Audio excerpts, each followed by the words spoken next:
Welcome back to All Chiefed Up, where we do Kansas City Chiefs news, analysis, and more. Today we're going to be talking about some trade rumors. The deadline's coming up on November 1st. Is Veach going to pull the trigger? We'll have to see. So first names first. This is the guy everybody's talking about. Brian Burns from the Carolina Panthers, defensive end. Again, this name has been thrown around, it seems like, for months on end. It got started within the Chiefs content creator circle, and it just keeps building and building. But, Steve, recently they said, which I don't know if it's true or not, they said they have turned down an offer for 2 first-round picks already. That seems like that's a little rich for Brian Burns.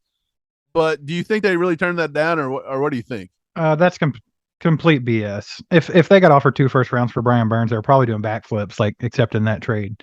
That's just BS. All just a smoke screen to try to get more out of them, basically. I don't know if they're trying to sink the ship completely and just start all the way over, so they might trade him. I don't know if they will or not. I think if Veach does go after him, 1 first rounder with some additional picks is questionable, in my opinion. He does have a big upside. He started off really well. He's had like 8 sacks, 9 sacks, 10 sacks. He's got 4 this year so far.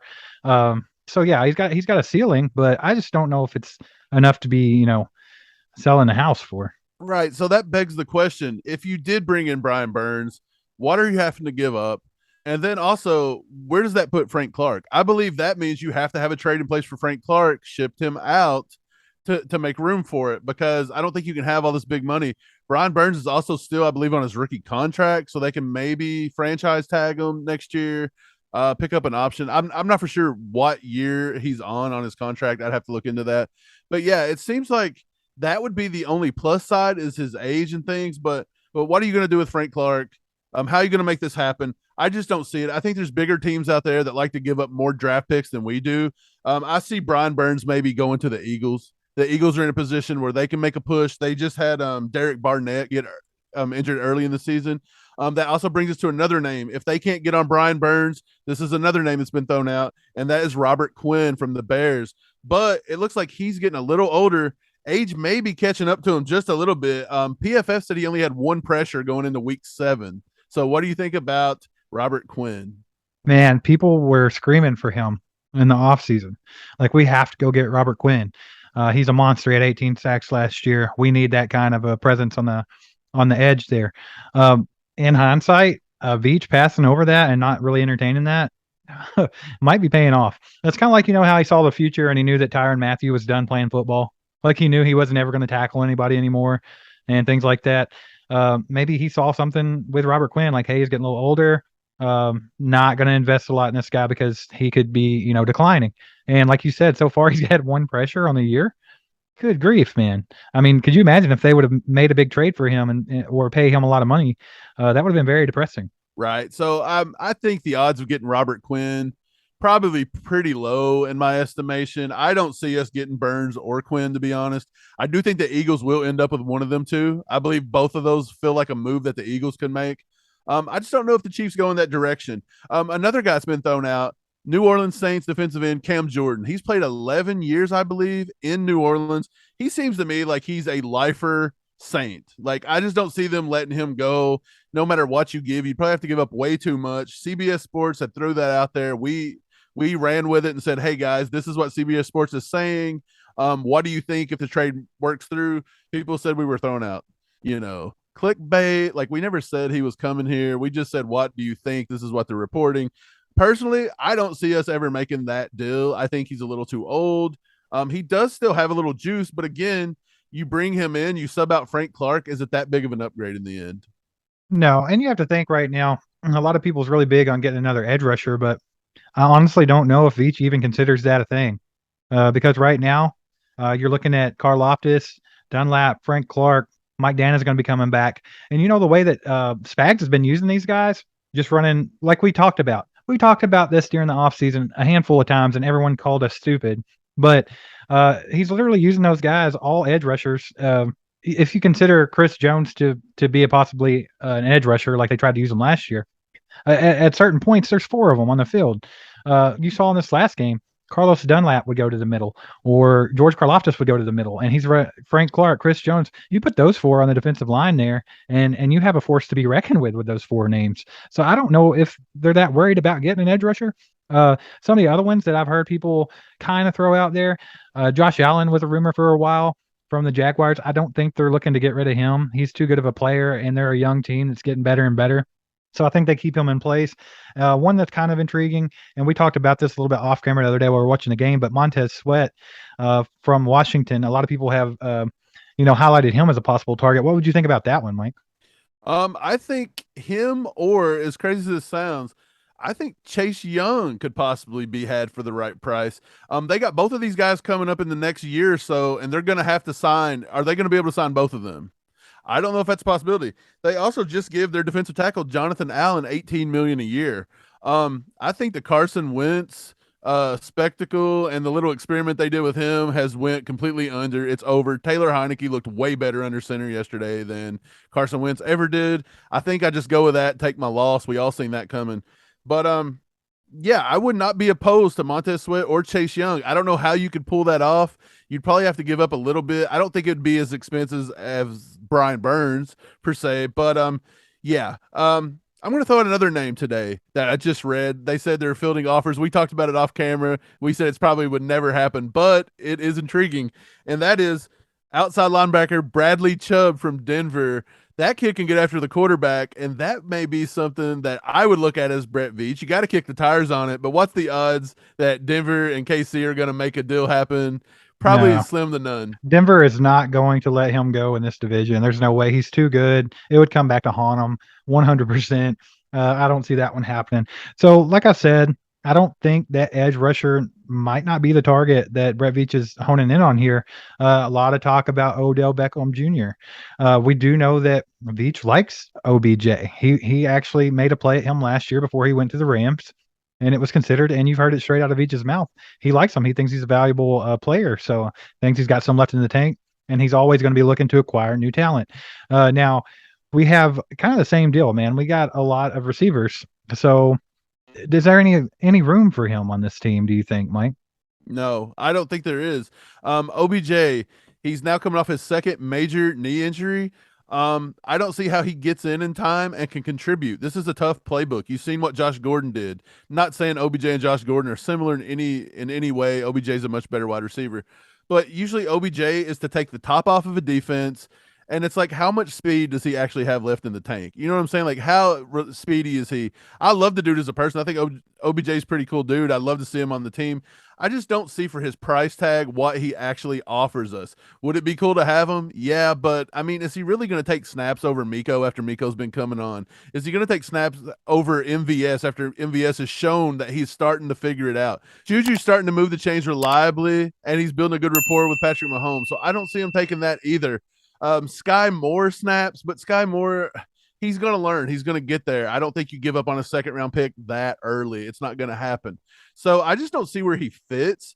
But this is another question I have for you. Is it opposed? Are we opposed to them maybe looking at another corner?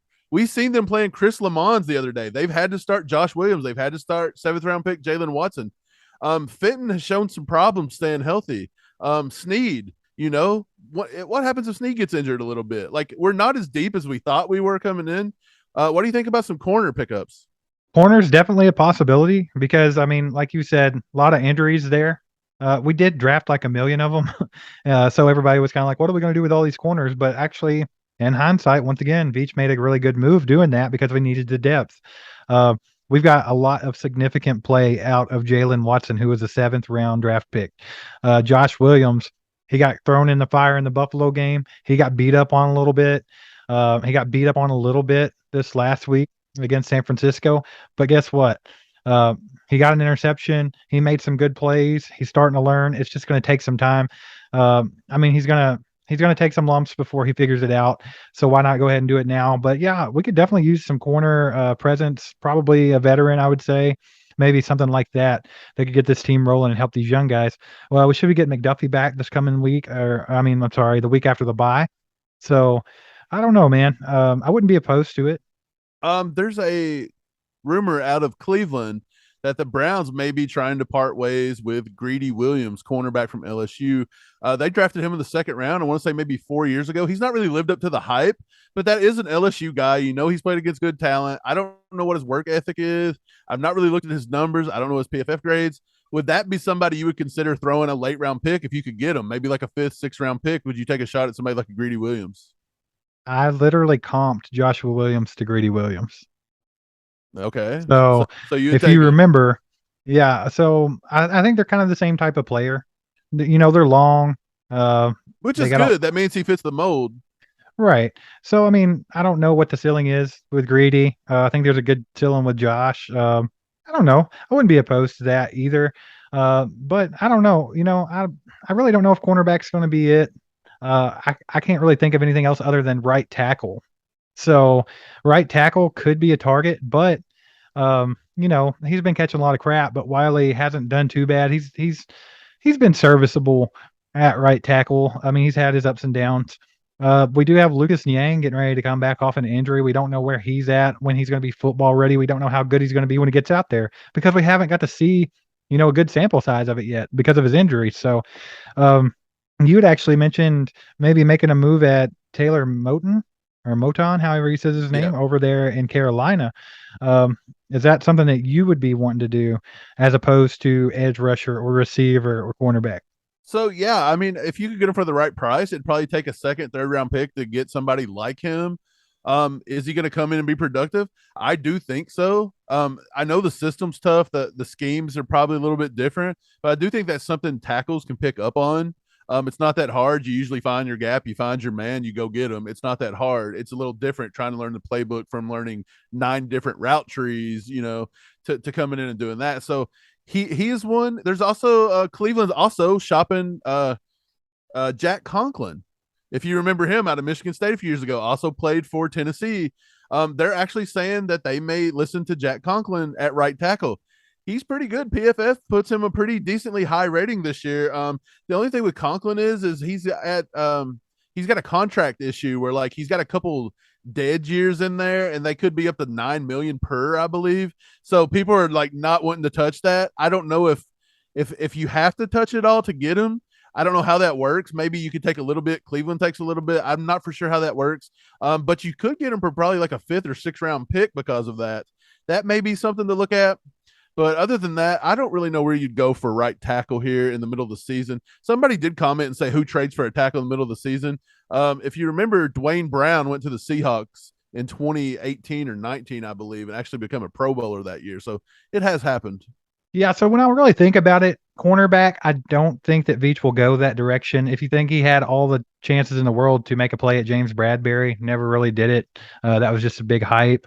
I don't think he makes a move at a right tackle. I just don't see it. He seems to be pretty dead set on Wiley, and he's got Lucas Niang coming back, and we have rookie Kennard who just needs some time. So you never know. Next year, the year after that, maybe he could be who we roll with. Maybe that's what he's planning on doing. I don't really know. So I'm thinking about it. Edge rusher, like I said earlier, I just don't think that's the target either. I know a lot of you guys are going to be heartbroken about that, but I just don't see it happening. I think if Veach makes a move, it's probably going to be something splashy.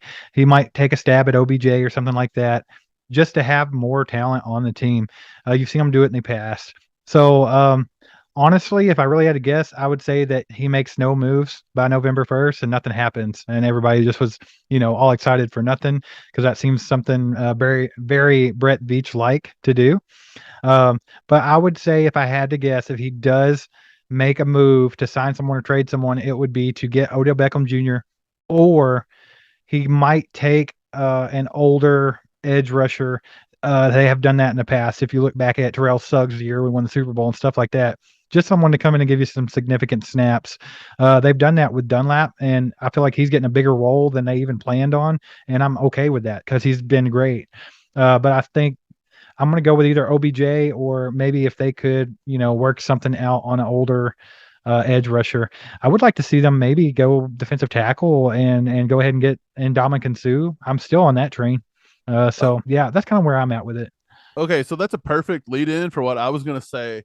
I think we go right back. If Veach makes a move, I think you do have to get it on the defensive line. I really don't see us giving up all that for a defensive end. I think with Wharton being injured and everything, I do think we look at defensive tackle. And I'm going to go back to the well of the Washington Commanders, and I'm going to throw a third-round pick in 2023's NFL draft, a third-round pick, and see if I can pick up Daron Payne from the Commanders. I believe that is a good guy at creating pressure up the middle. I'd love to see him paired with Chris Jones. We've seen a lot of Karlaftis in the middle the other day. He wasn't even rushing from the edge. They had him in the defensive tackle spot. So I do think they're filling that a little bit on the inside. Daron Payne was drafted in 2018. He's still, I think, on his rookie contract here. It's getting ready to come up. He's a monster. He's fast. He creates lots of pressure. PFF has him at 20 pressures already on this season going into week 7. So I don't know what he did in week 7, but up to week 6, he had 20 pressures already. Washington's saying they're going to take some offers for Daron Payne out of Alabama. That kid was a monster. I like him. I think he's a Chris Jones part 2. That would be pretty awesome to see, and I think that gives us instant pass rush up the middle and solidifies that defensive line. That's who I'd put my money on. That's who I'd want to see Brett Veach go get. And, yeah, I'm on the Daron Payne bandwagon right now. All right, guys, be sure to get down in the comments. Let us know who you think Brett Veach is targeting before this trade deadline, if anyone. Also, who would you like to see him get? Thanks for liking, subscribing, and hitting that bell. Be back tomorrow. We'll have a special guest on. And make sure you check out this video right here. Is Nicole the new Debo? Our game reactions. Check it out. Peace. Spoiler alert. Peace. There goes a sight from my soul.